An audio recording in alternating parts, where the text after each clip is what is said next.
Hello and welcome to the Wednesday edition of Spurs Diehards TTID. What's going wrong? This is 2 Champions League games with one on the top. I think 6 games where we haven't conceded a goal as well. I mean, we need to repeat this in the Premier League, don't we? Anyway, tonight I've got a debutant in Cam with us, and we're going to get straight into the show because I know it's late and people have got work in the morning. So, Cam, welcome to the show. Welcome to our Spurs Diehards WhatsApp group as well. And how are you? Hello, I'm doing well, thank you. Of course, Spurs have won a game, so of course I'm very happy tonight. But yeah, gotta be on it. Yeah, we'll get into it. So, when the lineup came out, any surprises for you here? Or I mean, I know we had a lot of injuries, so. To be fair, I had a slight feeling that Kolo Muani was going to play this game because after Slanky played that game on Saturday, I had a slight feeling that a few players were going to get rested. Of course, Sarr came in as well. He's back from AFCON, so it's nice that he came in. I thought that, after a bit of time training with the team, I thought, he'd probably slot straight in there. Of course, Gray, I think he was, expected to be in the team as well. And the back four was expected. Yeah. I mean, I was similar to the others. When I actually did a predicted lineup, I did put Solanke in there.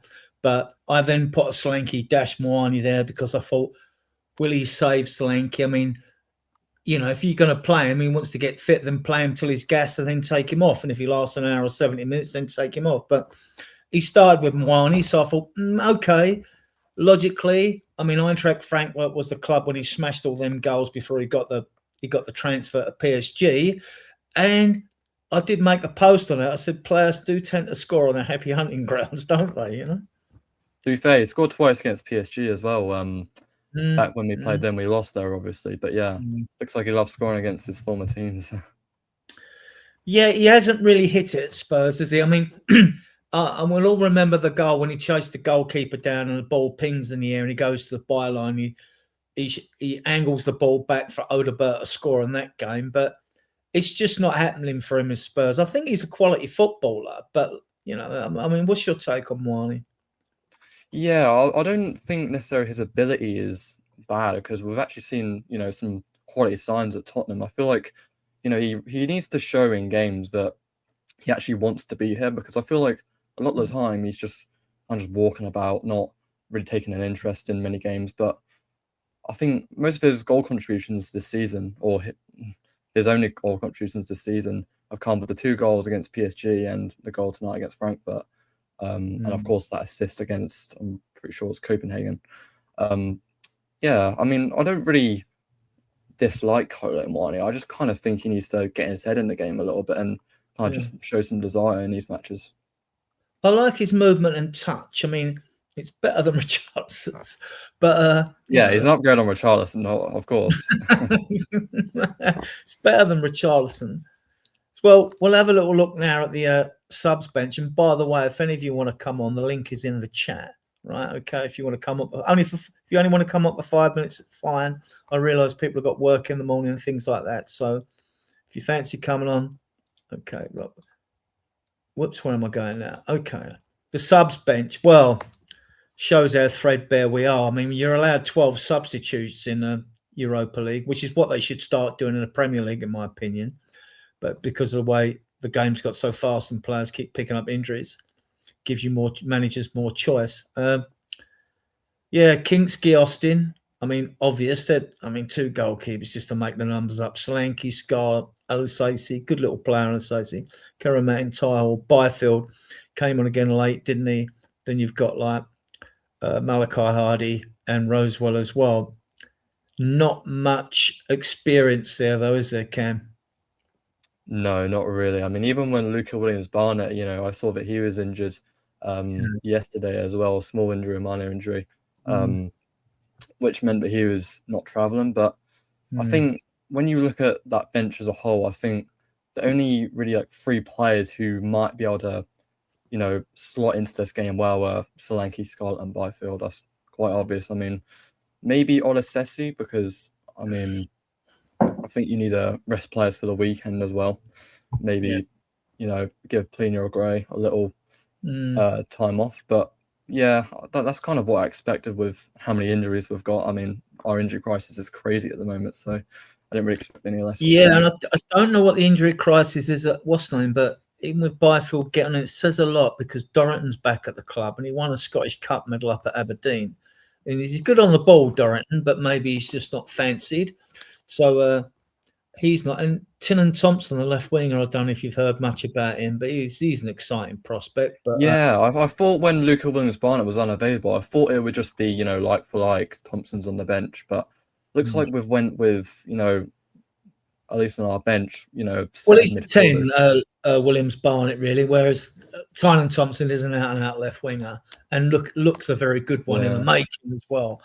So I just thought, well, we're short on the wings, really. So at the moment, so where aren't we short? So, well, to be fair, I think Oliver was our only fit winger in the side today, or in the team as a whole. Yeah, well, Byfield for a 17-year-old, he's built like a brick shithouse, isn't he? Yeah, I think considering his age as well, not just his, not just the physical side to his game, but I think he's so composed when he's on the ball, and I think considering he's not even a right back, he's a centre back. He can play centre back and right back, but he's technically playing out of position, and I see him in the future at Spurs as that kind of centre back who's composed on the ball, knows what he's doing, knows his job, and the fact that he's coming into these Champions games against Dortmund and against Frankfurt, 2 really good sides in my opinion. Definitely, 2 sides that will give a 17-year-old a test. And he's come in and I mean, really well.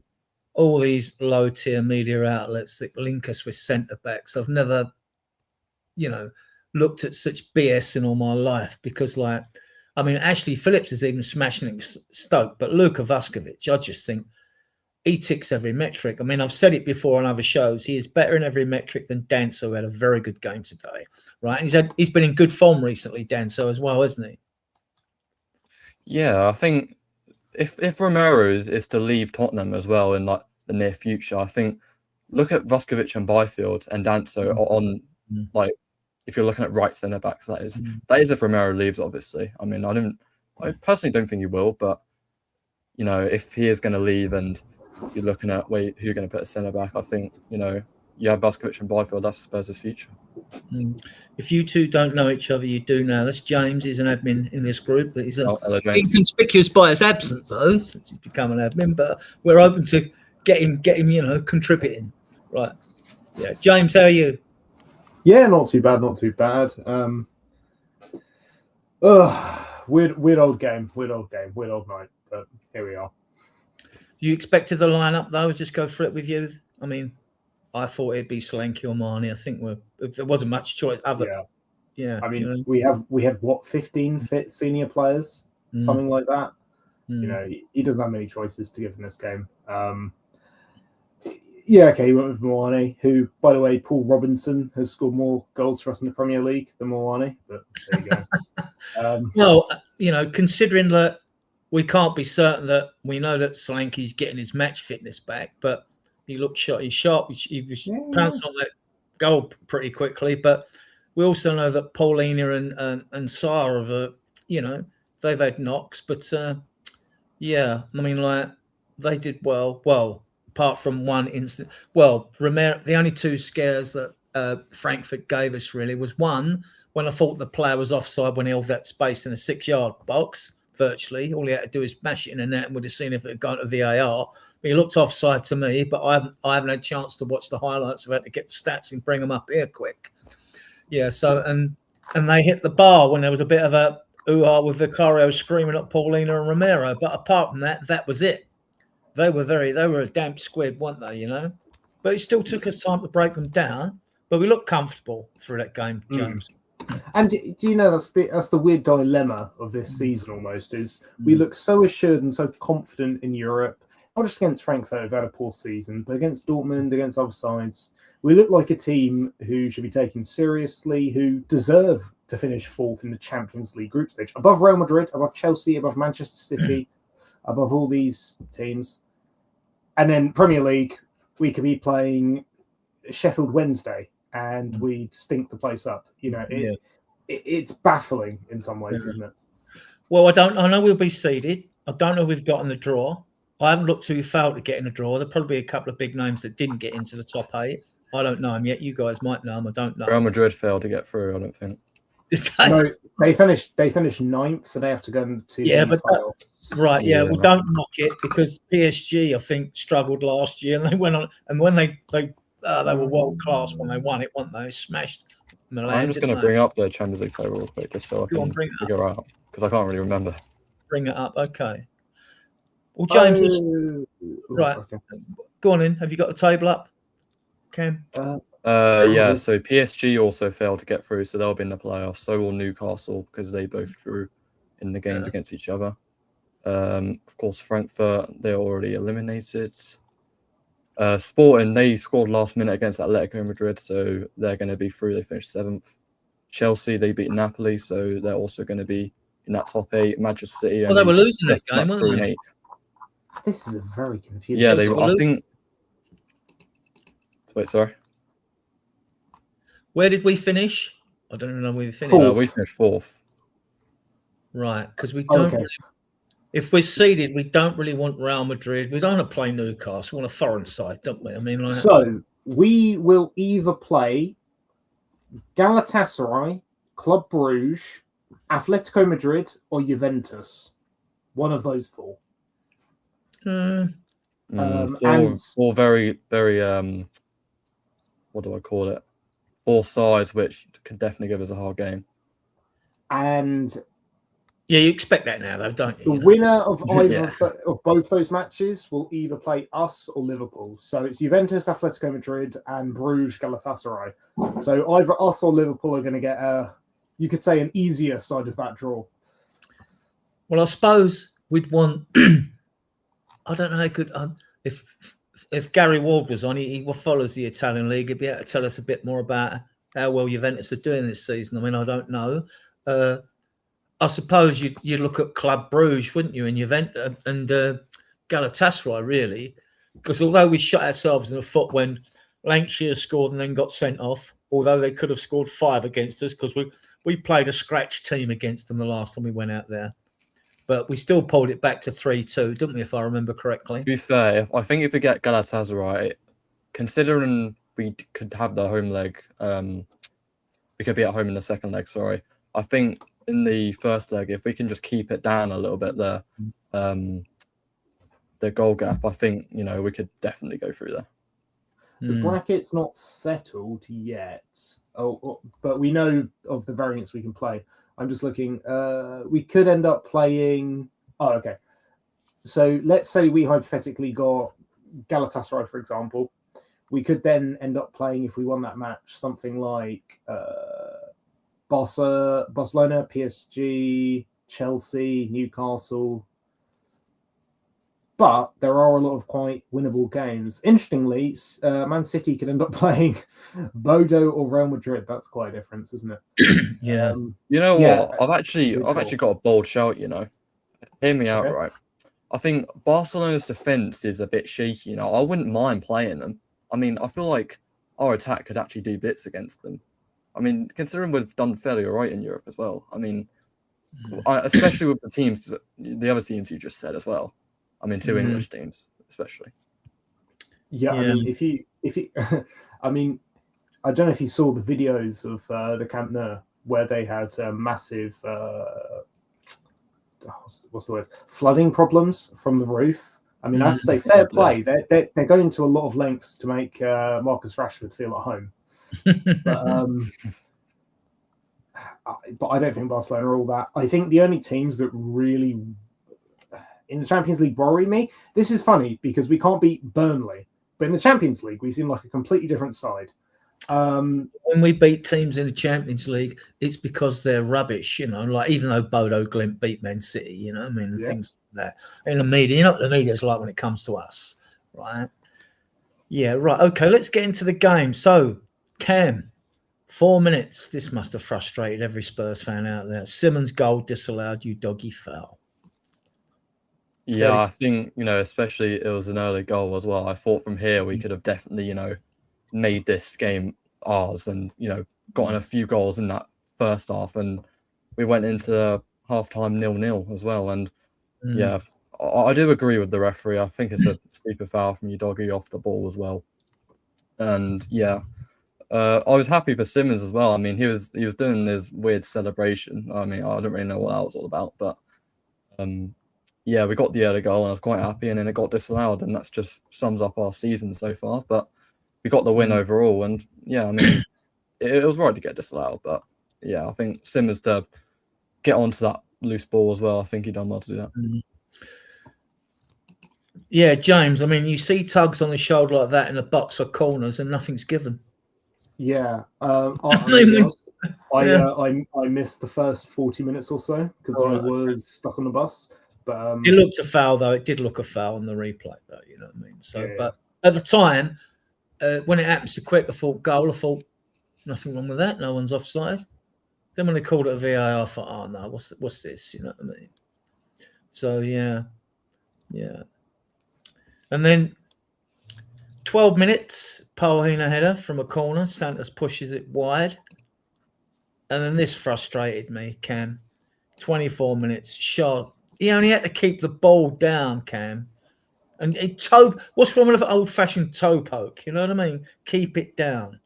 We see all these balls blasted over the bar because people want to look cute with the outside of the foot or whatever it is, But to be fair, when I saw him actually loading up for the shot, I was actually happy with finally shooting outside the box because we hadn't seen that all season. But then he goes and does that, and my stream, because my stream was being a bit laggy, it lagged during it, and it went like it.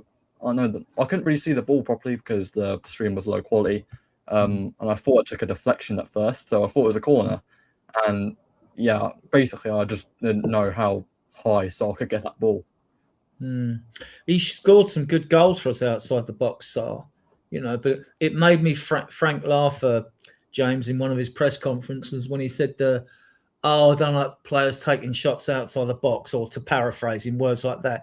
Well, then he should go and have a look at Xavi Simons' videos, because you go and watch all of Xavi Simons' goals. I think one's inside the box, and all the others when he cuts in like a Kulusevski and scores, whatever, I mean, I try not to read what Thomas Frank's been saying because it just winds me up.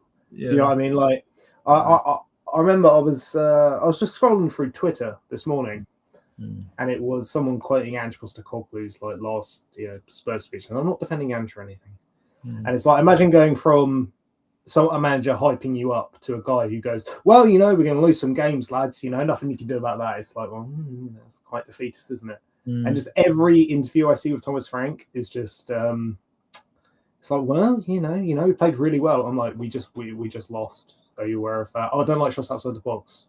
I'm like, well, we're not shooting inside the box, so where do you expect us to shoot from? I think the less I hear from that man, the better, because everything he says infuriates me.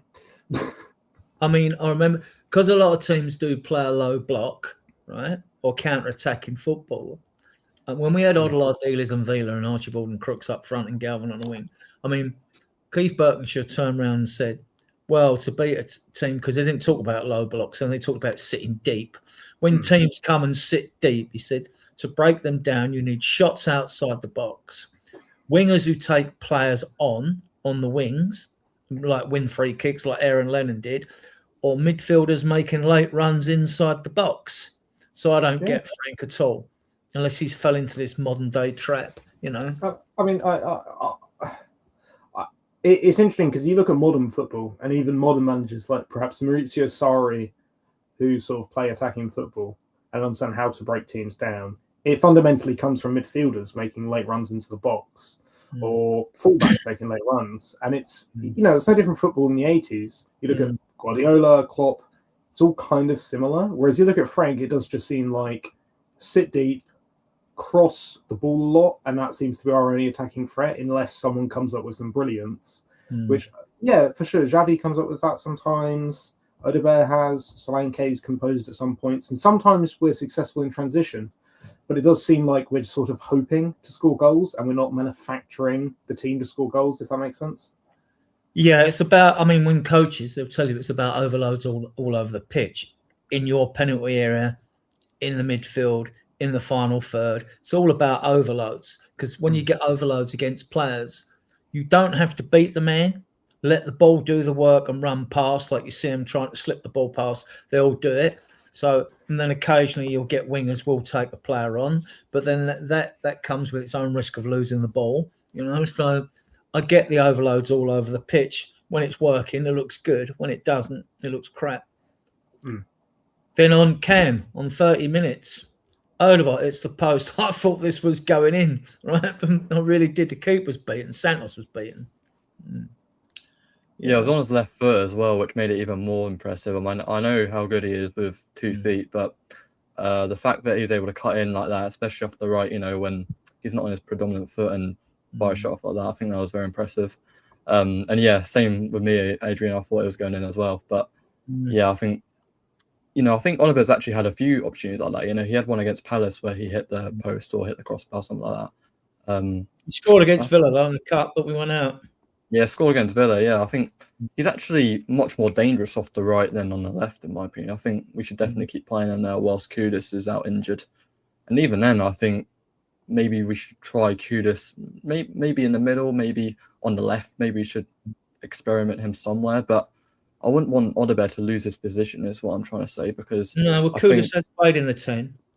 Yeah, he has, to be fair. I'm just thinking about Xavi as well, because I think he's been quite good. But again, you could also say that whilst when the lineup came out, you could argue that Frank was almost going to put him on the left, but, he was drifting inside and kind of, he had that license to, have freedom. Yeah. And then we had Santos error. And we pounced on the loose ball, didn't we? But Simmons had just one touch too many. You thought like that he could have, just before that last touch. It's easy to say in hindsight. He could have hit that ball goalward, and then come off. Santos saved it with his feet. But he looked bright, Xavi. So did Odegaard. There's a few of them. There's a few players that vied for man of the match. Although the sexier looking players were more like Xavi and Odegaard. Yeah. In second half, this is the goal. Did you see the goal, James? Yeah, I did. Short free kick, Simmons deep cross. It was the usual thing with Romero coming in from the back, heads it back across goal man. And I'm looking there because we've got bodies there. I'm thinking I just hope this isn't offside. What did you think? Did you see that, James? Yeah, I did. Another sort of set piece cross goal. I mean, happy for Colomani to score. Yeah. It's very much one of those ones. Good header. Happy we scored that sort of goal. It's still a little concerning that we can't open up a game by scoring from open play. But, a goal's a goal. Do you know what I mean? Good goal. Well, we got one from open play, but that was down to them, wasn't it? Later on, yeah. What do you think of the Marnie goal? I mean, back on his own ground, older ground, Cam? Yeah, I feel like, there's a pattern going on. He scored 2 goals against his parent club, PSG, and now he's come to his former club before PSG and scored against Frankfurt. And yeah, most of his goal contributions came against, or came in the Champions League, should I say. Just needs to get that form, and Spurs overall need to get their form into the Premier League. Yeah, I think, Marnie, he's a good player as well. I mean, it's not like I don't dislike him or anything like that. I think he's actually quality. I mean, he has his own qualities, you know, in the centre and out wide, because we've seen him play out wide, and you know, at times he's been frustrating, but at times he's also shown that, you know, he's got a bit about him as well, even out wide when he's isolated on the left or on the right. Yeah. 62 minutes, Moani heads wide. 73, Solanke for Odebert. He did take a couple of kicks, Odebert, during this game. So, like, yeah, maybe he was gassed. I don't know. Because, like, he's vying for man of the match. I'm thinking, Frank, maybe get this right by the time the game ends. He did play well, and that's about 3 games on the turn he's played well. Mind you, so it's Tell. He's not in the squad. 74 minutes, Vicario yellow card for time wasted. I didn't want him to slow the game down. I wanted the game to carry on at the same pace. It wasn't like scintillating, like football, but it was controlled and managed, and you can easily fall into a backward trance if you slow it down. I didn't want him to slow it down. And then came 77 minutes, 0-2, Dahoud misguided header. Solanke was sharp. He pounced on it, didn't he? Yeah, we just pounced on that error then. Solanke was there to make sure that Frankfurt were punished. And for me, when I saw that goal, I thought that's a Harry Kane-esque finish. That, I mean, Solanke finished off so well in that bump corner. And yeah, it looks we just pounced onto the error really well. I mean, it doesn't really matter where it comes from, because I think when Solanke shows, you know, finishing quality like that, I think you just have to, you know, it's impressive, isn't it? James, for someone who's not fully fit, 2 goals he's got now. Yeah, of course. And I think, as Cam said, you know, that Solanke goal was quite Kane-esque. Beautiful finish, tight angle, you know, controlled the ball really well. And that's exactly what you want from a striker who's only just coming back from injury. You know, a couple good goals, especially that goal tonight, is going to boost his confidence. And you hope that when he's fully fit and can start again, that he's going to have that bit of swagger and bit of confidence about him, because he scored a couple of goals already. And, you know, that's no diss against Richarlison or Colin Mawani, but, you know, you'd hope Solanke is going to be the main man for us and sort of have that confidence to take on players and take on games. Right, we'll just go through the chat. So we've got Roger Maltz, good friend of the show. Big up, Roger. If only we could represent the Premier League. Yeah, it wasn't a scintillating game of football, but, like, we were comfortable throughout, basically. 2 scares, but big up, Brian, evening all. David, regular. I'm going to check as well. Come over podcast of being on Savage Station, which was excellent. But other Purrs podcast just criticised Frank all night. Yeah, I mean, Frank, guys. I mean, like, has he bought himself some time here, Cam? Yeah, he bought himself time after the Dortmund game, and I expect him to get given more time now after his Frankfurt performance. And it seems like the competition of the Champions League is just saving him right now, and it just giving him that more time. But I just feel like, with the time that he's being given by the board, I feel like he needs to, you know, show more about this team in the Premier League, because in the Champions League, you know, it's, the difference between the Champions League and the Premier League, you know, as, you know, a lot of people have come out and say, is very, very different. But I feel like, you know, there's 2 teams with us, and, you know, we're really good in the Champions League, but in the Premier League, it just seems like everything's going wrong. James, it'd take a big turnaround on it if he's going to save his job. If he hangs on to the summer, I mean, he's got to get results, hasn't he? Yeah, I mean, he can win the Champions League. If I'm perfectly honest, I mentally, as soon as at that Bournemouth game, him drinking from an Arsenal cup, done with him. Like, I know it's just optics, and all right, they played Arsenal last week, but as Spurs boss, why are you drinking from a cup with an Arsenal logo on it? Put a bit of tape on it. It just comes across to me as very, what's the word? I don't think he realised. You wouldn't do that. I don't think he did, but I also think that if you don't realise that, you're not the right man for Spurs. But apart from that, his press conferences are awful. Yeah. We played really well past 7 games. We won one of our last 7 games. I mean, you know, he comes across as someone who goes into every game trying to not lose. Yeah. And that's fine at Brentford. That's not who Tottenham are. Yeah. And, I mean, you know. I mean, you don't want to look. the same time, you don't big up other teams. You don't slag them off. You don't want to try even harder when they come and play you, right? So wind them up. You don't want to wind them up. But at the same time, yeah, they're a good side. Yeah, there's a good manager. Players always say that. But then big up your own team. All he has to say after a loss is, we were shit.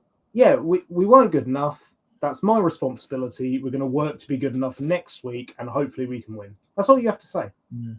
And that's perfectly understandable to the fans. You're not slacking off your team. You're not slacking off anybody. You're just saying, it's my fault. We're going to try to be better next week. As opposed to saying, oh, well, actually, I thought we played really well. It's like, no, we didn't. We all watched that match, mate. And,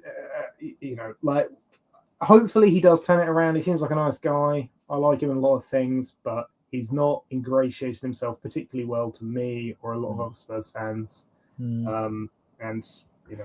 I think I half jokingly once said, sack and get Harry Redknapp in for 6 months. But, So, David wasn't happy with Sarr's performance. To be honest, I didn't notice him that much myself. So, whether he's just doing his holding sort of role and just staying there and letting Moani do all the creative stuff. Because normally you'd see Sarr getting forward quite a bit in games, wouldn't you? But didn't really notice him too much during this game.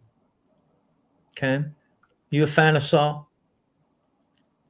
Yeah, I don't mind Sarr too much. I mean, last season, I think he was actually fairly good. And even at the start of the season, how he started off, I think he started off quite well on the Frank. I don't really mind him too much. I think he has his own strengths, but I think with the kind of but the type of midfielders we have, because obviously we bought Conor Gallagher, and now we have Sarr, Gallagher, and Berger. I think to an extent, I feel like we kind of have 3 midfielders there who are kind of similar in a way. I mean, I think Bergval's more of like I think Bergval's a little bit more different to the two, but I think Sarr has his own strengths in terms of, I think he's got good engine in him. I think he's got that energy about him, but I don't properly notice him today, and I think that can possibly be because we had some good individuals, in the attack that are kind of, taking the spotlight. But I think overall, I mean, he got a couple of shots off, to be fair, but I don't think he was completely invisible. But I think he just didn't, properly. What's the word? He didn't properly shine today as didn't make an impact on the game at all. Yeah, I think Sarr, in a lot of ways, is a technically superior, but perhaps physically inferior player to Moussa Sissoko in a lot of ways. He runs a lot, he works hard, goes back and forth, very box to box, but he doesn't see that creative midfield role. He's great. He'll run up and down the box. He'll create, pass the ball forward.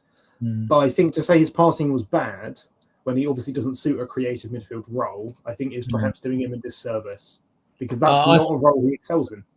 I think he'll be sold personally. I mean, I like the player when he's on form. He's chipped in with some excellent goals, scored from outside the box against City and all that, curlers in the corner and all that. But we need a bit more, don't we? And Gray's a better passer, more accurate passer than Bergvall is. Bergvall takes risks, that's fine. I want players to take risks, right? But I just see them two Moani being our future, really. And I mean, it's not that we, not that Gallagher and Paulina and maybe Bentancur won't have their own roles to play, but with a glut of midfielders, adding Kulusevski, which I think he's going to end up as a competition for Kudus on the right, because we've got a glut of midfields, but Maddison will come back into midfield, and so will Moani. So, yeah. I mean, personally, I really rate Bergvall, and I mean, Bergvall's still younger than me, so he's still young, he's still improved. My perhaps slightly controversial take on Kulusevski is, considering how long he's been out and how many setbacks he's had, I'm skeptical that he'll ever be as good as he was before. Oh, yeah. Look at Bentancur, for example. I'm quite worried that he might never play top level, well, not professional football, but there's a part of me that's very worried that he'll come back as 70% of the player he was. And if he comes back as 70% of the player he was, then he's not good enough. And we just sort of don't know that yet. Because he's been out for nearly a year. He's had 2 setbacks. And I mean, you look at Bentancur, when he had the ACL, he came back and he was never the same player again. Yeah, Cam, are you of the same opinion with Kulusevski or Madison or anyone like that? Yeah, I feel like particularly with the two injuries that Madison and Kulusevski has, I mean, I think I opened up Instagram one day and I was shocked when the first post I saw was Kulusevski showing the aftermath of his injury. And yeah, I feel like with the two injuries that I have, obviously an ACL injury for James Madison, that's, one that requires a lot of power and a lot of recovery to come back from. But personally, I'm just hoping that, I'm the same here with you two on the panel. I think, I just hope they can come back the same player, 100%. I mean, we saw Bentancur got that ACL injury against Aston Villa, and yeah, he hasn't come back the same player ever since, because before that injury, he was getting forwards, really showing that he's got that quality to get forwards and make an impact. And well, Madison's been on grass. I've seen Madison on grass, and he looks he looks absolutely good, right? And with at this rate, Madison could come back before Kulusevski. Yeah, in March probably, and so could Kulu. But what we can't ignore, I mean, we've had centre-back scoring goals and things like that. What we can't ignore is those two contributed with 22 goals last season. I want them back in the side, because not only do they make things happen, they score goals. One got 10, one got 12. Do you see like Bentancur getting 10 or 12 goals? Do you see Gray getting 10 or 12 goals? Do you see Bergvall getting 10 or 12 goals? I mean, no. I don't. And to be fair, I think we're seeing that with Solanke now, because he got quite a lot of our goal contributions last season. And, I think whilst Madison and Kulusevski definitely shown last season, I think, having your main number 9, one of your, proper goal scorers out and now returning is very important. But James, I mean, if you look at Man City, and I think in 7 of their Premier League wins, on a few of those occasions, at least 2 of those occasions, they scored 100 goals. When we finished second that year, I think we scored 86. I mean, it has been won with 86 goals in the past. But when we bring in wingers, and I like Kudus as a winger, but he's got to chip in with goals. And so does Odeberto if they come on this side, because you can't rely on a number 9 to get you 40 goals. Where are we getting 86 goals for? Where are we going to get 86 goals from? I mean, like, if you said 20 from between, I know you're rotating players, but say you've got 2 left wingers, 2 right wingers, two centre forwards, like, if between you, your centre forwards get you 40, which has been unheard of, they're happy with 15 each now, 30 each. I mean, a good strike rate for wingers used to be 1 in 4 back in the day. So if they got 9 each or whatever, then you're looking at midfielders. You're looking at players to score you goals. I mean, if we're ever going to challenge for the league title, you need to bring players in that score goals, that got an eye for goal. Well, I mean, if you look at who's scoring goals for us this season, it's, Romero. Romero scored goals for us this season. It very much feels like Romero's bailed us out of a lot of fixtures with late goals. And, that's brilliant. Captain bailing us out. Every club needs that. Best teams in the world need that. Feels like it's a little bit too often. You look at our wide options, and again, this to me seems like a broader trend in football, where individual players are getting worse and becoming more systemic, less individualistic. Like, I personally don't think Riyad Mahrez is a better player than Aaron Lennon, but different conversation. I just think you're not wrong. I mean, when we came second in the league, we had Harry Kane, the best striker of this generation. Heung-min Son, one of the best wingers of this generation. We had Dele Alli, who for a few years was world class. We had Christian Eriksen, who was also world class. And you look at the team now, who's world class? Realistically, Romero, I'd say, is world class. Not too many others. I think Solanke is a great player, and he, fully fit Solanke, he'll definitely score. He'll have 20 plus goal contributions for us. I like him as a player. I like Tell as a player.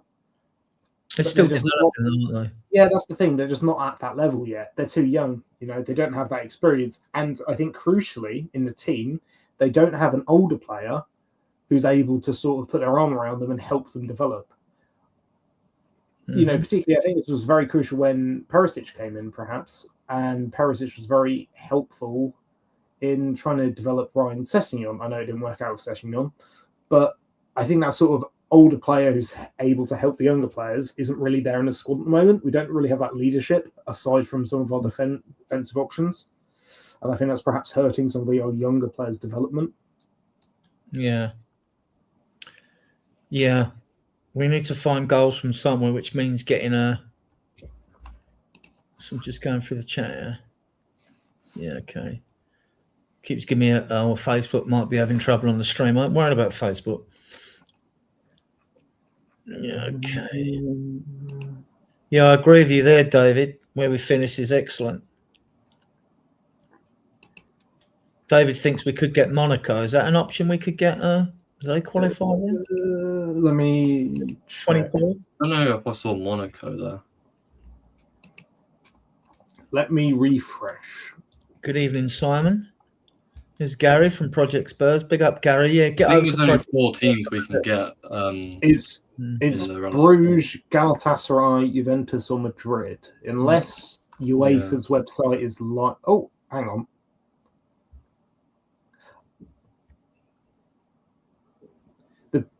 Okay, so UEFA's website is saying one thing, and the BBC is saying another thing. Mm-hmm.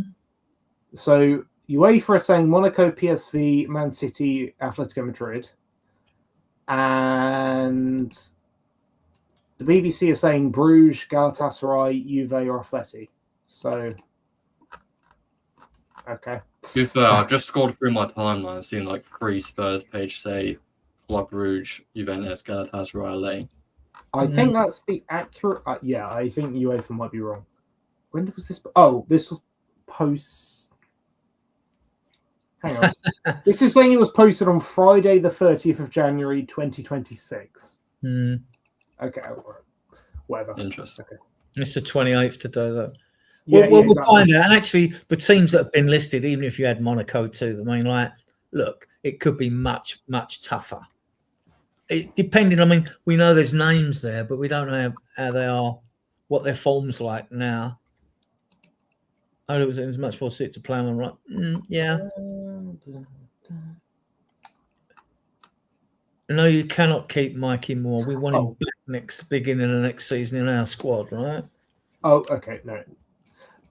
The photo I was looking at on UEFA's website was inaccurate. That was an example draw. Yes, I know. It's Club Brugge, Galatasaray, Juve, or Atletico. Yeah, Kero, I think he probably knows his stuff here. TV. We play Club Brugge, Atletico, Juventus, and that's it. I'm not bothered who we play out of these. We're through. That's the whole thing. It's 2 legs. Yeah, I think either way, they're 4 very favourable draws as well, no matter who we get. Yeah, and it's about building momentum. Now the fans will be buzzing. I don't think they'll have any trouble selling out a stadium for the home games we've got, especially if it's Madrid or Juventus. Right? You know, so even Galatasaray, we've got a big Turkish community in Everton and Tottenham. So even Bruges. I remember back when we were playing at Wembley in the Champions League, we were playing. It was 2019. I can't remember. We were playing a Belgian side, and I remember the entire away end was sold out, like 6,000 tickets. It might have been Club Brugge. Some Belgian side. I remember we won 2-1. We went behind, and then I think Lorente scored a late winner. But, you know, Belgians will make the trip. Second level behind us as well, I believe. Yeah, well, if you're seeded, I think you get an advantage, don't you, with that? So I heard that before, actually, tonight's game, but I assume that is the case. I mean, I don't know if there'll be any clashes of clubs. 2 clubs away in the same city at the same time. That's nearly happened before, and they've had to change things. So I don't know, like Arsenal will have or Chelsea, if they're through, they'll have. I mean, imagine like if you've got 3 teams at home in London on the same day, if they're all seeded. I don't know if I don't know. I mean, I'm not sure if anyone knows about these rules. Let us know. I mean, in the chat.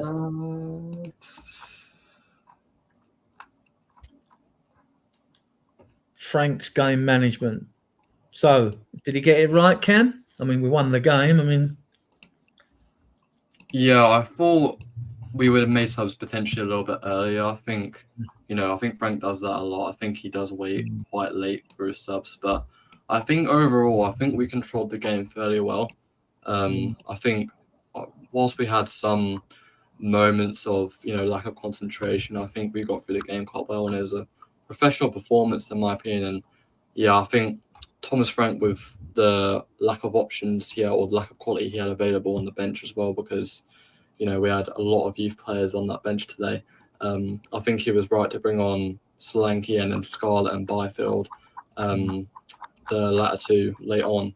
And of course, Solanke super sub comes on, and then a few minutes later he gets a second goal. So yeah, I think Frank controlled the game well here, and we got a good win, albeit Frankfurt a poor side. You get it right then, James. Yeah. I mean, we got over the line. We got the 3 points. That's all that matters. I mean, if you said in August that we'd finished 4th in the Champions League phase, you'd be delighted, wouldn't you? Yeah. You'd be thinking we were challenging for the title, or at least in that realm. And Frankfurt, okay, they've struggled in the Champions League this year, but they're still top half in the Bundesliga, so they're not doing terribly. So, look, I thought we were all right. We took the goals, we went ahead, we slowed the game down a little bit to manage it, and I thought that was perfectly fine. Frankfurt didn't look like they ever posed a threat. They certainly didn't look like the team we played last season in the Europa League. They looked pretty toothless, and I don't blame Frank for slowing the game down and just managing it. And he brought on Solanke, and Solanke got his goals. So I guess you could say that's fantastic man management, because you've got a striker returning from injury, came on, had a cameo, scored a goal, boosted his confidence, no more injuries, and we got the result. So can't really argue results, can you? I think so. In semi-finals. Yeah, I mean, we'll come on to that after we finish with this game. Yeah, this is a good point, TV, because Cam, I mean, when we defend well, we defend superbly well. I mean, and when we're resolute, we are extremely resolute. We go to Newcastle, pull the goals back. We pull the goal. We go to Brighton, we get the result there. We defend for our lives in the Europa League Cup final. We can defend at times, but when we're sloppy, we are expert at sloppiness, aren't we? Yeah, I think it shows this season. When we've been good defensively, we've been proper. But I think when we've been a bit poor this season as a whole, I think it really does show that we've been very poor, and as a whole, we have been very poor. But I think, the quality does really show when we have been defending well, because, of course, at the start of the season, as you said, that Brighton game, I think we done really well in the second half to kind of defend, those late chances that Brighton had when we were 2-2. And, I do remember them having some half chances as well, which we need to make sure that we limit as much as possible, and not just the Brighton game, but I think some games in general, of course, in Europe as well, where we've been getting clean sheets and defending quite well when we have the lead, which I think is, very, very good. I mean, I feel like we almost need to kind of bring that mindset and that consistency to the Premier League. I mean, James, how did we not concede against Monaco away when our Cluj played, I mean, we could have conceded 4 or 5 in that game, but we didn't concede any. Vicario masterclass, if I've ever seen one. He had some fantastic saves in that match. And, at some point, to some extent, you ride your luck a little bit. But, Vicario had a world-class goalkeeping performance in that game. And, you get a little bit of luck. We had that at Frankfurt last season in the Europa League. Sometimes, you earn your luck. But, some world-class goalkeeping, some defending. We were toothless in that match, I have to say. Quite fascinating how bad we were against Monaco, but when we played PSG, all right, we lost to PSG, but for a solid, I'd say 35 minutes, we looked like a better side. We scored goals, we looked like a team who could win the game. There does seem to be this weird duality with the players at Spurs at times, that we can look very toothless and equally we can look like champions. Yeah, it's just that some of the goals we concede are so bad to concede. I mean, if they were deflected off a player and you've got some excuse for some of them, but some of them are just so bad, when we're on it and we're switched on, we're excellent. When we're not, we're not. I mean, like, this has been a problem of our whole season, consistency. We're going to be fine, though. Right, stats, possession, 45 to 55. Actually, I thought, looking at the game, because we looked like we were more dangerous with the ball, I thought we had a lot more possession than this, actually. I thought we ran about 65, I thought we had, but obviously not. I mean, like, but this is only the early stats off of the One Football app, and sometimes they update them the next day. But I can only get the stats up quickly because it's always a rush to do a show after a game anyway. Like, so shots on target, they had 1, we had 6, and that, you know, total shots, they had 4 to our 15. Block shots, 2, they had 2 to our 4. Jules 1. I'll tell you what, we won the ball back very well in this game, Cam. Yeah, I feel like we won the ball quite well, especially in the centre as well, and even out wide. I think, we tried to limit Frankfurt from having the ball as much as possible, hence why we had 55% possession, which I actually think, as you said, I think that could have been much higher. But I think, as a whole, I think Tottenham were much more dangerous on the ball than Frankfurt tonight. And that's because of how much we were winning the ball and how well we were winning the ball and what we were doing with the ball overall. And I think even, off the ball, I think we were quite good in, that stage as well. I think even though we kind of had some, lapse of concentration, I think we were still, organised and, to a fairly strong extent, still, quite good in that area. But yeah, I think on the ball tonight, I think we definitely had some. I think we definitely had a few chances to make it more than 2, in my opinion. I think the fact that it was 2-0, I think that could have been 3 or 4. I mean, you had that Oliver chance off the post, off the crossbar. And I think, throughout the game, I think we definitely had some chances to get into the box and, fire some shots off, which I think we didn't do well enough of a job of. But I think, with the chances created, with how we were on the ball tonight, I think was fairly good. We forced 5 corners here, James, and they had 20 clearances to our 7. I mean, obviously I only saw the second half, but I thought we controlled the game very well, and I thought when we went forward, we certainly looked like we had intention of scoring. And we 4 set pieces, and obviously, okay, if the goal is 4 set pieces, create, score from set pieces, Arsenal do it. No shame in playing that style of football. And we did that excellently, I thought, tonight, actually. It's just, this is the thing that really frustrates me about Thomas Frank more than anything, is how can we play this very clear Thomas Frank style in Europe, but the weekend, nowhere to be seen. Yeah. Cam, clearances, they had 20 to our 7, and that sort of combines with their 4 crosses to our 19. Because Xavi does love, this has got to have been worked on in training, because I've seen it in a few games. When he cuts in from the left, he loves to chip a ball to the far post, doesn't he, or in the penalty area, always to the far area. Like, so it's got to be something they've worked on in training, because I've seen quite a bit of it. Yeah, I think Frank definitely likes his cross, and he was great with crosses at Brentford.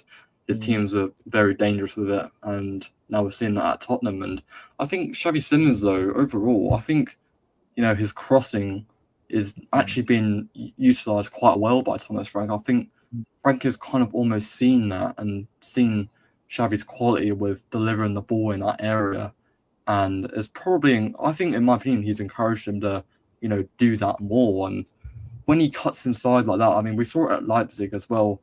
I think he loves to cut inside and, whip a cross in or, try and fire a shot off when he can. And I think Frankfurt done well to make sure that Xavi couldn't get into the space to fire a shot off, because I think, Frankfurt, they organised fairly well in defence. But I think, for the second goal, they've done it to themselves for an error. But I think with the opportunities we got and we made, I think we done quite well. But yeah, I think Xavi, with those crosses, and especially, whether it's from a set piece or whether it's from open play, I think that really does, with those crosses and with the quality that he has on them, I think it really does show how dangerous we can be from those opportunities. Yeah, James, on that, what I've seen is like when he's cutting in like that, normally like a player will get down to the byline, right?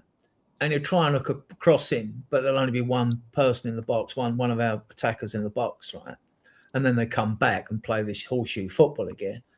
But when Xavi's got it on the edge of the penalty, the players seem to know, because then they seem to queue up near the far post. You seem to see 2 or 3 of them. There seems to be more options. If he misses the first play, he might get the second. It might go out, you know what I mean? But there just seems to be more bodies there. It does certainly seem to be a little bit planned, or at least it's, teammates talking to each other, even if it isn't coaching led.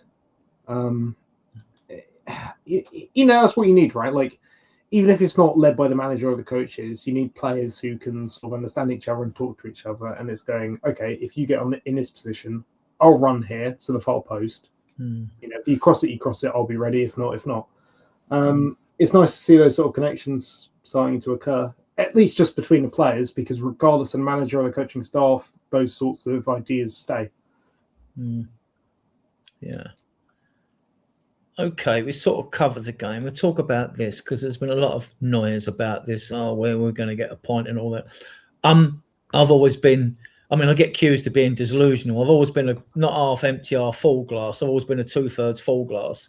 When I'm very confident, I'm 3/4 full. And when I'm supremely confident, my glass is overflowing, right? But that's the way I am. But others have a different mentality. That's fair enough. I am knocking them for that. But 3 of these games are at home. I mean, this win will have boosted confidence as well going into the Man City game Sunday. I'm going to be there. We usually do very well against Man City. In fact, both Manchester clubs. Then we got Man United away, and I don't think they've beaten us in the last 9 games in all competitions, which would have been unheard of under the Ferguson reign. We wouldn't have won one in 9. You know what I mean? So, and then we got Newcastle at home. Well, they've sort of had sort of erratic form. They don't travel as well, to mount a challenge for the title. Although they're probably a good bet for Europe next year. I just think Arsenal at home are the toughest of this group. Ken? Yeah, I agree with you here. I think we've definitely got a very good record against Man City. I think at the start of the season when we played them at the Etihad, I think, we comfortably beat them quite well. And across the past few years, we've typically done very well against them and, failed to really lose many games against them, which could definitely favour us. And as you said with Man United as well, I think we beat them 3 or 4 times last season in the competitions we played them in. And I think overall they haven't beaten us in 4 years when we played them. So, yes, that could be one to potentially look at. I mean, I know that they've been doing quite well under that interim manager, so we're going to have to definitely have a look at that and consider that. Newcastle as well, as you said, I think they're not particularly amazing away from home. I think they've definitely had some games where they've struggled in these away grounds, which could potentially favour us. I'm trying to be optimistic here. I think this run is definitely one of the most difficult we've got this season. And yeah, as you said again, Adrian, I think this Arsenal game is definitely going to be probably the hardest out of the lot. I mean, the top of the league, they're doing quite well, unfortunately. Probably going to be a very good game. And yeah, I just hope we can show up. How do you see these games, James? These are sort of games where we get more space anyway because teams come to attack, so they can go away. One of these 4 games, I'm okay with losing. Actually, if Thomas Frank lost to City, I wouldn't be upset about it. Let's just leave it at that. Aside from that game, which I'm not too bothered about, they have Carrick as interim, who, let's not forget, played for Spurs as well. Yeah, okay, they look all right, but tactically they're unimpressive. Okay, they beat City, but, Man U beat City in derbies. Yeah, it happens, right? Like, West Ham have gotten results against us and they're still terrible, so it doesn't really count, does it? It's their cup final. We beat, Ange coached 4 wins against United last year in the League Cup, Prem, Europa League final. I think we can beat them even if we are away. I mean, their stadium leaks. They don't have a screen, so who cares? Newcastle could be a tricky game. I think they do struggle on the road. And actually, I think that's a game that will suit Frank very well tactically. Even if we look unimpressive, I can see us sneaking a result there, solely just due to the fact that if you look at how Eddie Howe sets up teams, it's very energy-based, and I think Frank counters that sort of football very well. Also, one of my ex-girlfriends is from Newcastle, and I hope we batter them, so she's upset. Arsenal, again, actually, weirdly enough, I think it's the kind of match that I think does suit Frank as a manager, because Arteta loves playing 6 defenders because he's boring. And I can see, and as my mate, who is an Arsenal fan, says, they struggle against teams who sit in deep. And I think if we go for back 3, back 5, whatever you want to call it, and just sit back, I do think Arsenal will really struggle to break us down. And I think, especially at home, with a very hostile crowd, and if you're going, please say very rude things to all the Arsenal players. Get behind the lads. You know, on the break, we have players like Udobert. We have players like Tell. We have players like, Koulibaly or Solanke, who, Solanke can hold the ball up. Odebert's quick. Tell's quick.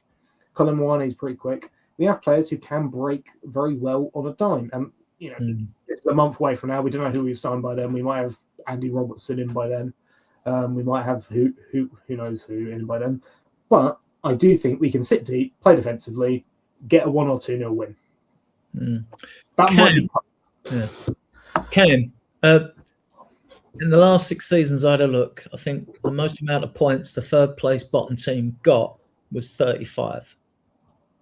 And I think sometimes it was like 26 and things like that, because you had some really bad teams in the league. So Spurs have got 28 points. 3 wins would get them 37. There are those out there that think, because they've been disappointed or emotionally charged after losses, that think we're in a relegation battle. Do you think we're in a relegation battle? I don't think we're in a relegation battle as of right now, but I think with those 4 games coming up, I think if we can't perform and pick up some results there, I think there's definitely a possibility that we can be. And I think the difference between last season and this season as well is, not only wasn't there a particularly big fear last season that we were going to go down, because I think there was quite a few worse teams than us, of course, but I think this season, especially at the bottom, there's definitely some competitiveness there for some teams, like West Ham and Leeds United doing quite well as well. I think they're definitely picking up some results now. I think, whilst I don't think they're going to keep it up, I think we just kind of have to be wary that, they're not just going to keep losing every game, because these smaller teams, no disrespect, but smaller teams have kind of shown some fight and shown fight in every game now, which is just something I think we have to be wary of. I mean, James, obviously every fixture in the Premier League's tough. Even the teams in the lower half of the division, they don't stay in the Premier League on their away form. They take big scalps, and everyone's shocked each season when a sort of less wealthier team beats a top 6 side or something like that. But people look at our fixtures and I think, well, why don't you go and look at others? Because when it's got raised up, I said, I don't think we're in a relegation battle. But we've only won 2 out of the last 15 or something like that. But then we've won 7, we've drawn 7, we've lost the other. So if you work that in proportion as a third, at worst ways on that form, we should win 5 of the 15 that are left. And 4 wins give us 40 points. But to caveat that before you come back, right? I looked at West Ham. They've got Chelsea away next. Yeah. Then they've got Burnley away. Yeah. Then they've got Bournemouth at home. Then they've got Man United away, Bournemouth at home, and then Liverpool away. I mean, where they are, and they've picked up points and not made ground, basically. I just don't believe Spurs are in a relegation battle at all, to be honest. If you look at the table, so we're 8 points clear of West Ham. We're in a relegation zone, and we're 9 points away from being in a Champions League spot. It's kind of an infantile conversation that's quite emotionally reactionary.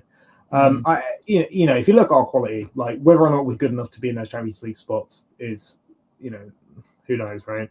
But ultimately, we have world-class players, or we have very good players. West Ham don't have any good players, and they've lost Paqueta, who's going back to Brazil.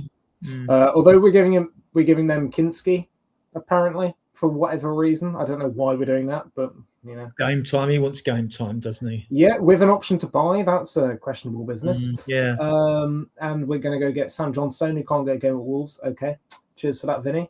You know, I think ultimately we do have the quality. I mean, you don't bring in a player like Conor Gallagher if you're going down. You know, Conor Gallagher, good player, I think. You know, again, Solanke, Richarlison, even just players who are fit. I think Bergval's a top player. I think Gray's a good player. He's definitely Premier League, you know, top half Premier League quality. Romero, Van de Ven, even if it takes Van de Ven bailing us out or Romero bailing us out like he has this season, I think we'll be fine. Ultimately, we'll finish top half. I just think it's a question of, do we finish in European spot? And I think the other point to caveat all of that with is we finished fourth in the Champions League. And obviously, until now, we've had Champions League, Carabao Cup games in between our Premier League games. Now we have an FA Cup game or two. Or did we lose in the FA Cup? I can't remember. But now we don't have a Champions League game for like a month and a half, I don't think, because we get a bye. We don't have to play the playoff round. So our Premier League games are going to be basically a week apart from each other. So we have a nice break in between games, which is definitely going to help with fitness of players, preparation, etc. And I think slowly you're going to see a bit of an improvement just in the team, just because they're not playing a game every 3 days, more or less. Well, on that James' point there, Cam, I mean, like, there's 5 days left in the transfer window, which closes the 2nd of February at 7 o'clock UK time. And then on the 5th, if we brought in any foreign players, we've got to announce the Champions League squad. So if we have too many foreign players, you've got to leave players out again. We know that Tell came in for Solanke, and now Solanke's back and Tell's dropped out. So it's getting a bit late in the window to bring players in, Cam, isn't it? Now, do you think we're going to bring any more in? I feel like what Spurs do is every time there's a transfer window, every time before a transfer window, I feel like everything always gets hyped up, and I feel like, you know, we go through so much of the transfer window, and I feel like a lot of the time we don't bring in the players that I feel we need to bring in to, you know, properly start competing, especially this transfer window as well. But I'm going to exclude the summer transfer window because I think we actually done quite well there. But I feel like what Spurs are going to do is they're going to get 1 or 2 players in. I think we might look at some potential loan deals. I think we're going to probably be looking at someone like Sam Johnstone if Anthony Kinski's going to go out on loan to West Ham. I don't really get that deal, to be fair. I mean, I almost kind of feel like having Kinski on the bench is probably better than having Sam Johnstone because, West Ham, they're out of the Carabao Cup semi-finals are happening and they're not in that. I don't know how far they're going to get in the FA Cup either. And now that, we're in the Champions League round of 16, I'm not saying that we should perhaps place Kinski, but I feel like depending on the circumstances, we have a first and second leg. I feel like in the round of 16, if there's an opportunity where we've got a comfortable lead, and especially if we're at home in the second leg, I feel like it's an opportunity to play them there. And I feel like, especially in the league as well, considering we're not doing very well and, Vicario's having inconsistent performances as well, I feel like if he continues to pull that off in the league, I feel like we should be looking at some potential opportunities to play Kinski in some more games because I feel like, I do see why he wants to go out alone as well, why he wants to go to West Ham. But I also feel like Thomas Frank should probably be treating him a little bit better. And albeit he's a young goalkeeper as well, he needs game time and needs consistent game time as well. I feel like he may be able to get that at West Ham more than Tottenham, but I feel like bringing someone like Sam Johnstone, I don't think he's probably going to play a game for us, but knowing us, we're probably going to get Vicario injured and he's going to have to play. But I feel like with the last 5 days in the transfer window, I do feel like we're going to get someone in or get a couple players in. I'm not too sure who yet, but I do feel we'll do some business. Well, Austin's homegrown, and he used to be the under-21 goalkeeper at one time. Now he's about 26. So I think we've kept him because he's homegrown, James. But if Kinski goes out on loan, he's one less foreign player for the ECL squad. Yeah, I mean, if that's what we're doing, then fair enough. It's quite as a kind of, in some ways, ridiculous. I mean, other leagues have different rules. China, fun fact: in China, your goalkeeper has to be Chinese, which makes Chinese goalkeepers very expensive. Fun Football Manager save, but that's what we're doing. That's what we're doing. I've seen rumors that we're going in for Raheem Sterling because he's now a free agent. Hey, there's your Brennan Johnson replacement, I guess. It does seem that at least our January policy is quite opportunistic. We're just getting whoever we can get, as opposed to a long-term strategy, which I don't necessarily hate. If the move is okay, Kinski's unhappy. I saw Thomas Frank in his press conference said, are you okay with Kinski going to West Ham? And he said, well, we need good players if Vicario's not ready, which I think you can only read as saying, if I was Kinski, we need good players if Vicario's not fit. That, to me, sounds like you're saying Kinski's not good enough. Sterling, Robertson, Johnstone. I'd be fine with Robertson. I don't necessarily think Johnstone's a bad goalkeeper, but is he good enough? I don't know, man. It seems like a very hazardous recruitment approach to me, at least. I don't really know what the long-term goal here is, other than just opportunistically getting players who can improve you in the short term.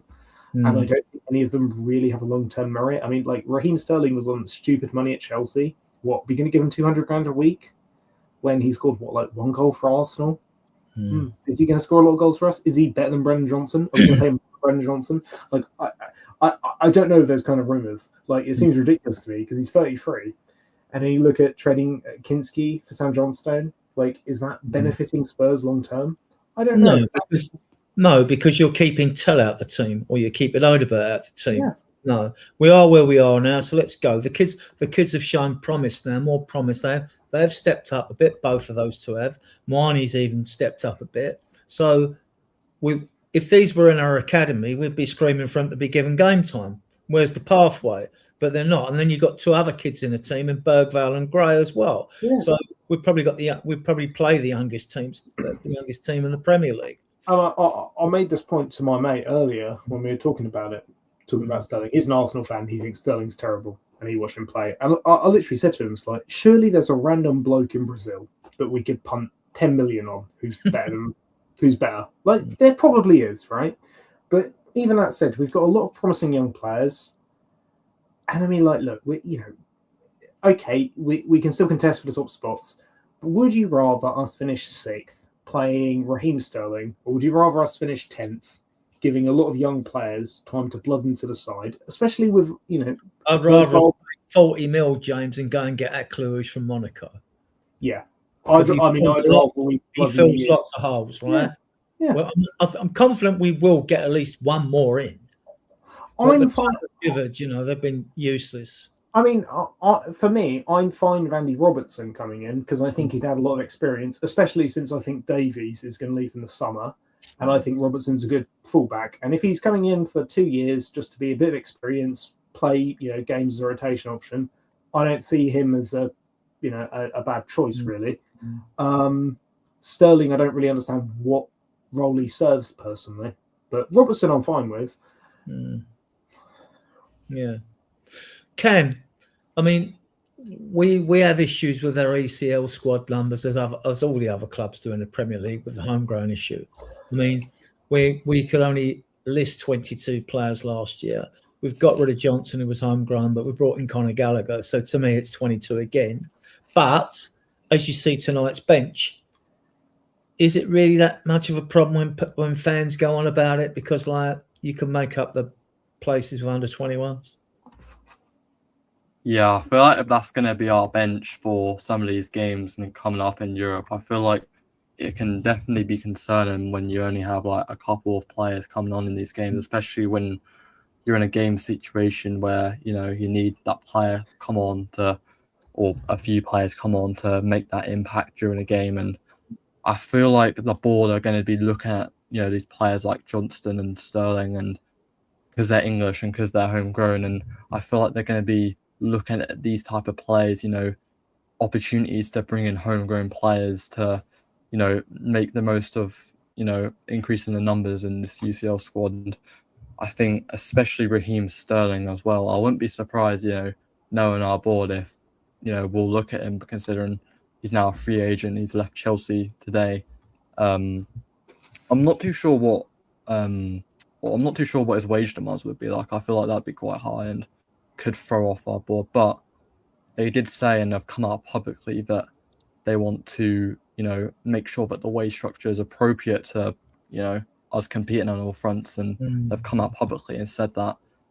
But as a whole, I think we're definitely going to be looking at these opportunities in the last days of this transfer window, and potentially look at these type of English players that may be available on the market. James, yeah, but even with someone like Sterling, surely, I mean, like, if he was on £300,000 a week, right? I mean, at his age, at 33, he should jump at the chance of coming at Spurs on less money. Yeah, I mean, like, he's been released by Chelsea. And obviously he's trying to play for every Big Six club. So after he leaves us, he's going to go to Man United and he'll have completed it. All top six clubs. Realistically, what's in it for Spurs? Like, if you get a motivated Raheem Sterling who just wants to come to Tottenham, play football, try to do his best, yeah, he certainly has something to offer.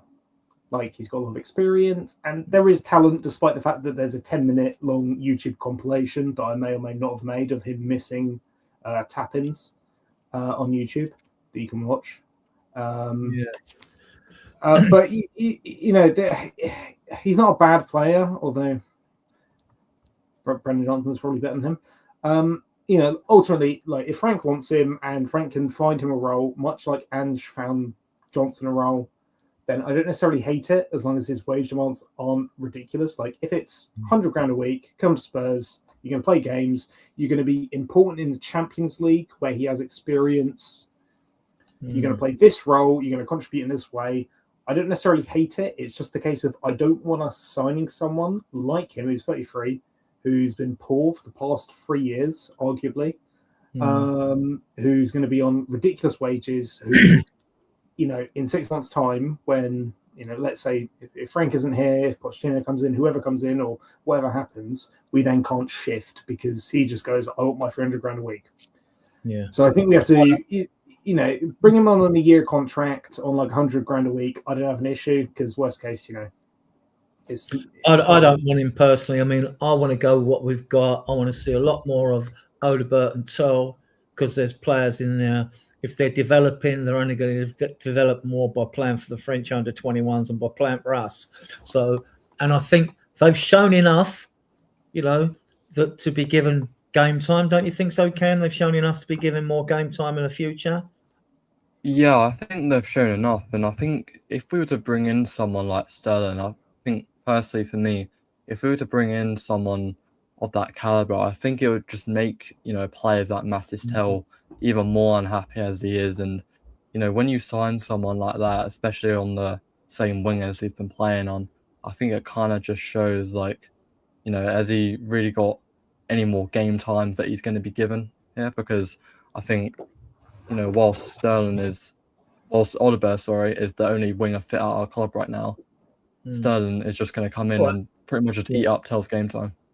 On that, James, we don't want Sterling, do we? Let's be fair. To me, it's a backward step in a long list of backward steps that we've taken since Poch left this club, as far as I'm concerned. But I mean, Robertson aside, or I would take, whether it's something happens to Liverpool and they get a left back, but I don't count him really at the end of his career. He would be more useful to us than Raheem Sterling would, in my opinion.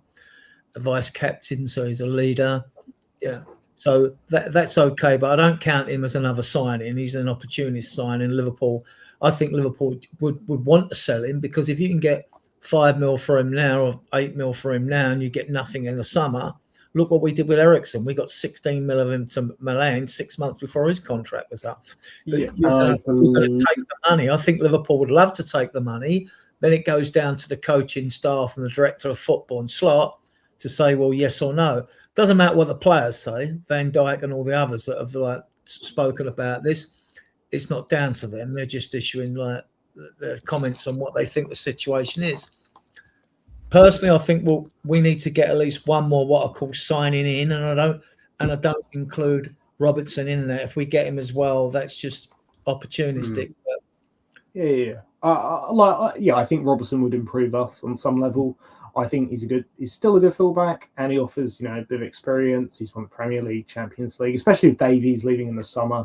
I think he'll probably go to Swansea because like many a Welshman, he'll want to be in Wales, so his last game could be in the 2028 Euros rather. For Wales, that'll probably be a lot of Welsh players' last game. I'm just going to bring up some quotes from my friend, who's not a Spurs fan. He's an Arsenal fan, but he's talking about Raheem Sterling here. Sterling can't even tap in. That's the problem. He had a pity penalty, and he still missed it. And further quote: the ball could be on the penalty line, and Raheem Sterling would find a way to miss it. I don't want Sterling. Has he got Werneritis then? Yeah. Honestly, get Timo Werner over Sterling. At least Timo Werner's like he can run still. I mean, he might be terrible, but Timo Werner's got pace. Like Robertson, good signing. Adds a bit of experience. I think he's still a good fullback. If we go to a back three, hypothetically, he could be a fantastic wing back for us. Robertson left, Porro on the right. Robertson's still great at crossing the ball. That's a lot of aerial threat. We still need a winger or an attacking midfielder, I think. Obviously it's January. It's difficult to get exactly what you want. Gallagher was a good signing, I think. An attacking option, whether it's a winger, a central player, whatever, we need one of those. I don't think Raheem Sterling is that option. If we can get him really cheaply, then I guess I could understand it. But I mean, is he better than Tell? I don't think so. It seems very odd to me, that sort of signing. I think we could do better. And again, if we go spend 10 million on some random bloke from Brazil, I'd rather we go buy some random bloke from Brazil because he might be world class one day, I'd rather we go and get Aklush out of these because I think he's very gettable, but we don't know what noise has been going on behind the scenes with our recruitment team and all. There's enough of them involved in all of that. So, and with Langer, I mean, he does like to do things on the quiet. So if you've got an agreement with a player on wages and you spoke to the agent and the clubs have spoken, wouldn't surprise me if suddenly, bang, we get. I think you're going to see a lot of movement now in these last 5 days, not just from us, from other teams. If they're going to move now, for players, that is what has happened. So we'll finish on. I'll just ask you how many do you think we're going to get in? We've got 5 days. Not including Roberts, in case that comes. 5 days left. I'm gonna go optimistic. I'm gonna go 2 players. I think we'll bring 2 players in. I think they'll probably both be loans, known as, but I think we'll bring 2 players in. James, I reckon 3. I reckon we'll get in because I think Kinsey's going to go away. We'll get in someone on loan to replace him. I think Sterling might happen, and then I think we'll get one over. And Robertson. I feel like there might be a bit of a surprise in there, like someone we haven't heard of yet. Yeah. Well, because it's 5 days, even I 2/3 form. I mean, I'm thinking definitely one player, not including a Robertson or a Sterling. One signing that we've been working on to get in, that we can get in. And of course, the advantage is, well, if you have an advantage when you've got money like Spurs in the last days of the window, you can get the jump on someone else. If a player's available and you can get the jump on them. We could actually go and say 40 mil Akluj, we'll give you the money. No 3 years or 5 years over the length of the player's contract. We'll pay it all up front. I'm just going to ask a question, because the last great last-minute signing I remember Spurs getting that there was sort of nothing about was Van der Vaart. Has anyone since Van der Vaart trumps that sort of last-minute signing you get out of nowhere? Since Van der Vaart. Klinsmann was pre-Van der Vaart, right? I wasn't alive then. 94, I think. Yeah, I definitely. we got him from the second time. It was a surprise. That was Yeah, but I mean, we sort of don't get those signings. I think the last one I remember, who a deadline day signing who really had a huge impact for Spurs in a memorable way, I think was probably Llorente. He scored that goal against City. Well, we have done well. I mean, apart from Dan Juman, we've done very well in the January window in the past. We got Kulusevski and Bentancur in. We got Dele Alli in. We got Romero in. Yep. Kulusevski. Yeah. Did we get VDV in January? No, he was summer, I think. We got Bentancur in January as well. Yeah, Bentancur and Kulusevski, Romero, Dele Alli. Yeah, I'm trying to think. I know there's others that are good, right? But so yeah, we need. Look, what we need is we need a player, and if we can't attract elite players because where we are in the league, even though we're still in the Champions League, then which is good because we're in the playoffs, so that should have a positive effect. Then we need the players that are below that elite level, like the Conor Gallagher level, because we know what he's going to bring. He hasn't shown it yet. He's still finding his feet back in the pace of the Premier League, I think. But we need that. And if we got Emecha off of, is it Dortmund or Frankfurt? No, it's Dortmund, wasn't it? Yeah. We got him as a midfielder. Yeah. I mean, we're not going to get that Nathaniel Brown, who I'd like to fall back. But we're not going to get him. Like I say, I like Aklouche. But we were linked with, I mean, like we've finished on this. This is who we've been linked with. He's at Bruges, the winger. Aklouche, obviously, he played crap for Dortmund against us, didn't he? Brahim Diaz, who had a good Euros till he missed a penalty. Hayden Hackney's been linked with us loads of times, we're not going to pay 90 million for Samuel Guard. These Portuguese strikers that have come in from England, like Kuna and Girocaris, neither of them have set the world alight, and they've cost a fortune. Sadio Mane, good player. Adam Walton, obviously, we'd all take him, but he's not leaving Palace in this. Strand Larson, well, Wolves want to sell him. They know they're doomed. Mika Godz at Ajax, good player, good Belgian, good winger. Can he do it? Can he at least do it in the Premier League? We don't know, do we? Jonathan David's been linked again because Juventus want Moani. I don't think most Spurs fans would let him go, Moani. So that's why we've been linked with Vlahovic again, and nothing's happening without Amola Lookman. So that's about it, guys. I mean, like, unless you've got any last words on that, we'll end it. We've probably gone about. It's been interesting, but we've gone about 20 minutes longer than I thought. I mean, if you want to talk about wingers, I think Adeyemi would be, top signing. I think it'd be world class for us. Wharton, I've seen us linked with kind of, and Vlahovic. I mean, yeah, I like him, but where does he sort of fit in? We should have got him in. We should have got him in the summer. I think there's a lot of Jonathan David. I don't think he works with Robertson coming in. If we could get Adeyemi, I think that would transform us. But if Frank does want to go to a three at the back system, well, he's available. This is the thing, you see. You could get at Aklouche and you could get Adeyemi because his girlfriend don't want to stay in Dortmund, right? And he's been offered at 60 mil. Now, I'm not sure if that's euros or whatever. So there could be a last-minute deal done for him if we'll give you like 50 mil or something for him. Dortmund might go, yeah, thank you very much. Brahim Diaz, well, he's at Madrid, isn't he? I think if you look at Wharton, as much as I like Wharton as a player, I do think, isn't he very similar to Gallagher, Sarr and Gray in his profile? And I think, I really rate Conor Gallagher. I think he's a great player. My granddad, who's a Chelsea fan, really loves Conor Gallagher. And I look at the midfield of Gallagher and Gray, and I think, that's sort of the future of Spurs. With a creative midfielder in front of them, and then you've got Sarr, and someone else is sort of, rotational options or backup. But I don't see any attacking midfielders on this list. And I just kind of worry that we're putting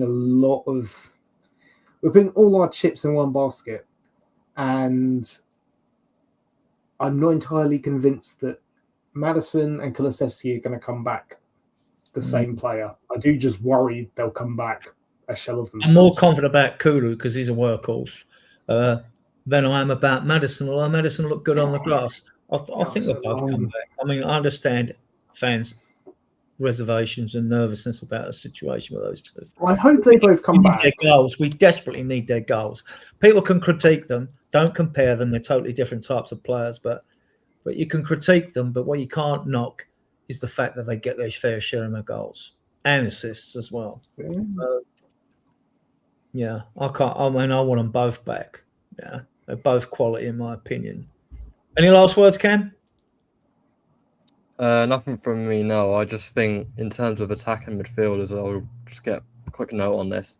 I think the club, in my opinion, are waiting for Maddison and Kulusevski to come back. And I think if they, don't perform to their usual standard and aren't 100%, I think they'll definitely look to bring in an attacking midfielder in the summer as backup to Xavi Simons, because I think, Xavi Simons is more than likely going to be starting there in the future for Tottenham. And if Maddison and Kulusevski, who may both be seen as attacking midfielders by Tottenham, if they both don't come back and perform as they usually are, and can't get back to to their best, then I think Tottenham will potentially look at someone in that mould. Any last words, James?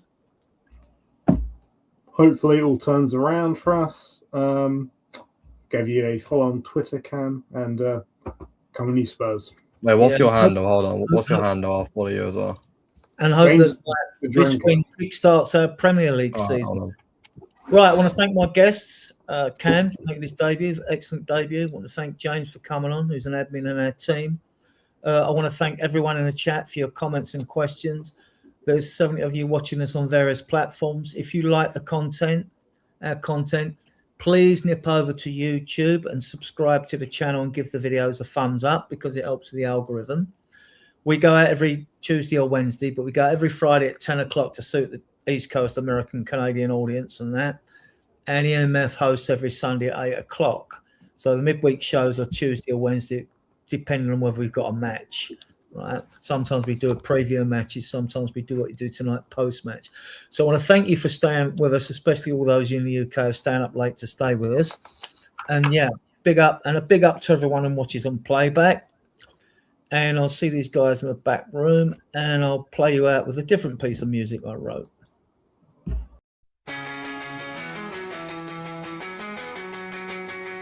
We are Tottenham till we die. We are Tottenham till we die. Spurs die, hearts, heart and soul. We are Tottenham till we die. We are Tottenham till we die. Spurs die, hearts, heart and soul. We are Tottenham till we die. We are Tottenham till we die. Spurs die, hearts, heart and soul. Lily white, lily white, lily white, and navy blue.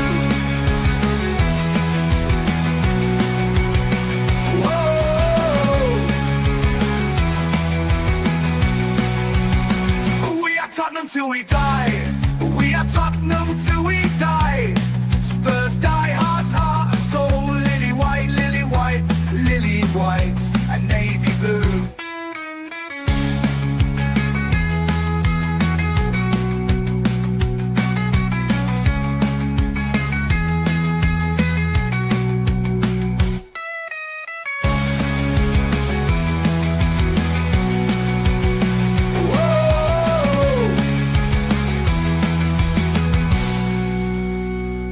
Tottenham till we die.